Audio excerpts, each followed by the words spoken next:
खरं तर मला ही गोष्ट बोलायची नव्हती, पण मला बोलायला खूप म्हणजे खूप भाग पाडलेले आहे. आता समोरच्याला वाईट वाटलं तरी मला काही फरक पडत नाही, कारण माझ्या नवऱ्याने कामच तसं केलंय. त्याला खूप घाण सवय आहे स्वतःच्या नावाने लोन काढून द्यायची, आणि ज्यावेळेस EMI भरायची वेळ येते त्यावेळेस समोरची व्यक्ती स्वतःची पर्सनल कामं करून घेतो आणि आम्हालाच भिकारी असल्यासारखं फील होतं, कारण की 10 वेळा त्या व्यक्तीला फोन करायला लागतो पैशासाठी. त्याला स्वतःहून समजत नाही की बाबा EMIचे पैसे साईडला ठेवावं, नंतर ना आपलं पर्सनल खर्च करावं म्हणून.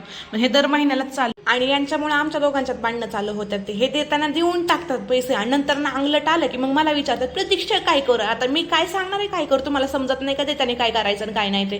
1-2 वेळा धोका खाऊन पण तुम्ही तिसऱ्यांदा तीच चुकी करताय म्हटल्यावरती मी तरी तुम्हाला काय बोलणार आहे. आणि मी जर कुणाला काय बोलले तर मी सगळ्यांच्या नजरेमध्ये वाईट होईल. काही कुणाची दुश्मन नाहीये, फक्त मला एवढंच वाटतं ज्यावेळेस तुम्हाला पैशाची गरज होती त्यावेळेस तुम्ही माझ्या नवऱ्याला 100 फोन केले, आणि आता रिटर्न द्यायची वेळ आली तर आम्हालाच भिकारी असल्यासारखं फील होतं. त्यांच्या अंगावरती स्वतःचं होम लोन चालू असताना त्यांनी तुम्हाला लोन काढून पैसे दिले.